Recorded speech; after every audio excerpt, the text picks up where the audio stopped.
এই অঙ্কগুলো food SI এক্সামের ফার্স্ট শিফটে এসেছিল। প্রথম অঙ্কটা কি বলেছে না, দুটি পাইপ এ এবং বি একটি ট্যাঙ্ক যথাক্রমে 15 মিনিট এবং 20 মিনিটে ভর্তি করতে পারে। উভয় পাইপ একসাথে খোলা হয়, কিন্তু 4 মিনিট পরে এই পাইপটি বন্ধ করা হয়। ট্যাঙ্কটি ভর্তি হতে কত সময় লাগবে? তাহলে দুটো পাইপ এ আর বি একটা ট্যাঙ্কে ভর্তি করছে। এর টাইম লাগছে কত না, এর টাইম লাগছে 15 মিনিট আর বি এর টাইম লাগছে 20 মিনিট টাইম। তাহলে এই দুটো টাইমের আমি প্রথমে লসাগু করব। লসাগু করলে কত হবে না, 5 3 15, 5 4 20। তাহলে এটা এলসিএম কত হবে, এলসিএম বা লসাগু 5 গুণিত 3 গুণিত 4, 5 3 15 4 60।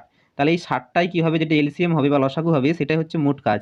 মানে 60 মোট কাজ মানে ট্যাঙ্কটিকে ভর্তি করতে ধরে নিচ্ছি 60 লিটার জল ভরলে ট্যাঙ্কটি ভর্তি হবে, এটাই মোট কাজ, এই 60 লিটার জল ভরতে হবে। তাহলে এখানে যদি এফিসিয়েন্সি বের করি, এ হচ্ছে এই 60 লিটার ভরতে এর টাইম কত লাগবে না, 15 মিনিট টাইম নিচ্ছে। তাহলে এফিসিয়েন্সি কী হবে না, মিনিটে কত ভরবে না, 60 লিটার ভরতে 15 মিনিটে ভরছে, তাহলে মিনিটে কত না 60/15।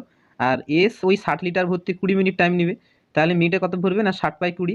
তাহলে এফিসিয়েন্সি এর হবে 15 4 60, 4 হবে, এর 20 3 60, এটার 3 হবে। বলছে দুটো পাইপ একসাথে খোলার 4 মিনিট পরে এটাকে বন্ধ করে দিচ্ছে। তাহলে দুটো পাইপ একসাথে খুললে প্রথম 4 মিনিট দুটো পাইপ একসাথে ভরবে। তাহলে দুটো পাইপ একসাথে ভরলে মিনিটে কত ভরবে, এ 4 লিটার এ 3 লিটার, দুজনে মিলে 7 লিটার করে ভরবে। কতক্ষণ ধরে ভরবে না, 4 মিনিট ধরে। তাহলে 7 লিটার 4 মিনিট ধরে ভরলে 7 গুণিত 4 সমান 1 মিনিটে 7 লিটার। তাহলে 4 মিনিটে 7 4-এ দুজনে মিলে 28 লিটার ভরবে। তাহলে 28 লিটার যদি ভরে দেয়, বাকিটা কত থাকবে না, 60 - 28, এটা করলে থাকবে 32 লিটার। তাহলে 32 লিটার পড়ে আছে এখনো ট্যাঙ্ক খালি। এইবার কি হয়েছে না, এই পাইপটাকে বন্ধ করে দিয়েছে। তাহলে এই পাইপটা বন্ধ করে দিলে বি ভরবে। তাহলে বিকে বাকি 32 লিটার ভরতে হবে। তাহলে বাকি 32 লিটার বি যদি ভরে, বি এফিসিয়েন্সি 3 মানে প্রতি মিনিটে 3 লিটার ভরে। তাহলে কত মিনিট লাগবে না, 3 দিয়ে ভাগ। 1 মিনিটে যদি 3 লিটার ভরে আর 32 লিটার ভরতে হবে, তাহলে সময় কত লাগবে, তাহলে 32/3। তা 32/3 করলে কত হবে না, 3 10 30, 10 পূর্ণ 2 3 মিনিট। 10 পূর্ণ 2 3 মিনিট মানে 10 মিনিট। 10 মিনিট প্লাস 2 3 মিনিটকে যদি আমি সেকেন্ড করি, তাহলে ইন্টু 60 দিয়ে গুণ করতে হবে। তাহলে 3 20 60, তাহলে এটা কত হবে না, 10 মিনিট 40 সেকেন্ড। 10 minute 40 second. এইবার উত্তরটা কিন্তু এটা না, এটা হচ্ছে বিয়ের টাইম লেগেছে অবশিষ্ট 28 লিটারটা, এই অবশিষ্ট 32 লিটারটা ভরতে।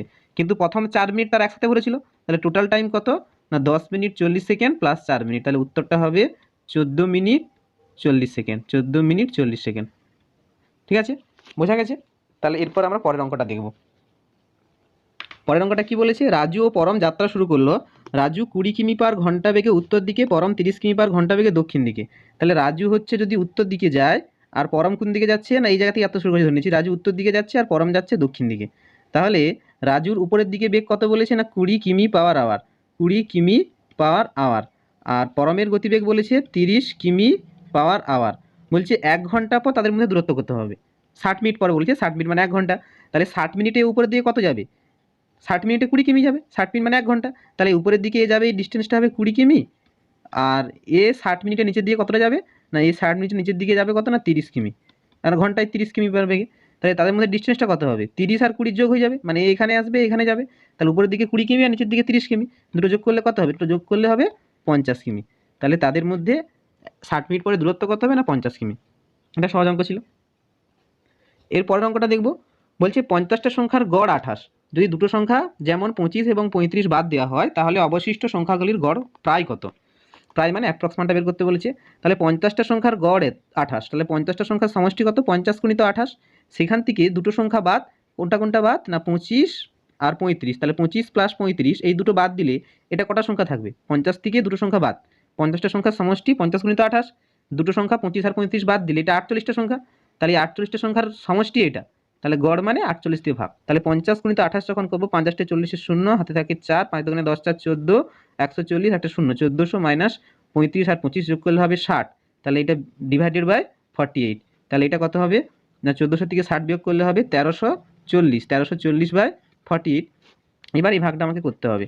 48 1340 কাটাকাটি করে ছোটো করতে পারে কেউ, ঠিক আছে।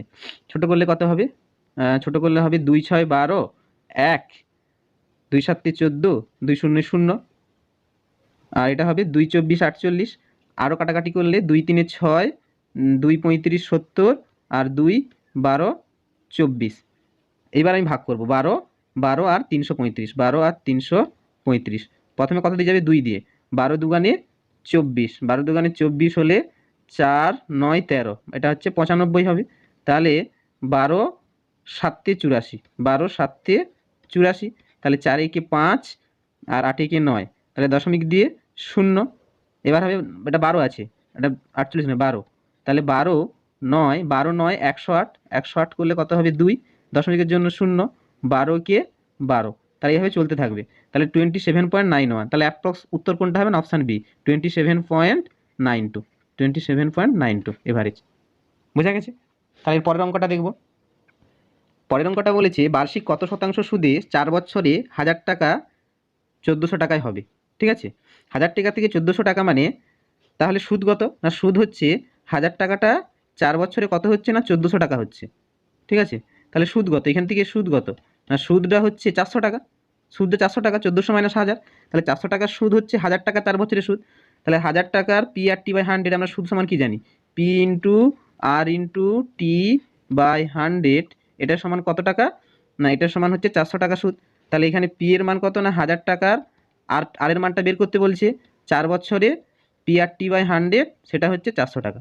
ঠিক আছে, এটা কাটাকাটি করলে আমি পেয়ে যাবো, তাহলে এই শূন্য কেটে দিয়ে এই শূন্য কেটে দিলাম, তাহলে কত হবে না, এখানে 4 100, আর এখানে 10 দিয়ে কাটলে 10 10 100, মানে আমি সমানের দুই পাশে লবের সাথে লব কাটতে পারি, হরের সাথে হর কাটতে পারি, কিন্তু সমানের যে কোনো এক পাশে লবের সাথে হর কাটে। যেহেতু সমানের দুই পাশে আছে, এদিকে লব এদিকে লব কেটে দিয়েছি, তাহলে আর সমান কত হয়েছে না 10%। তাহলে বার্ষিক সুদের হার কত না 10%। বোঝা গেছে? আজ এখান পর্যন্ত, নেক্সট ক্লাসে আমরা পরের অঙ্কগুলো দেখব। Thank you.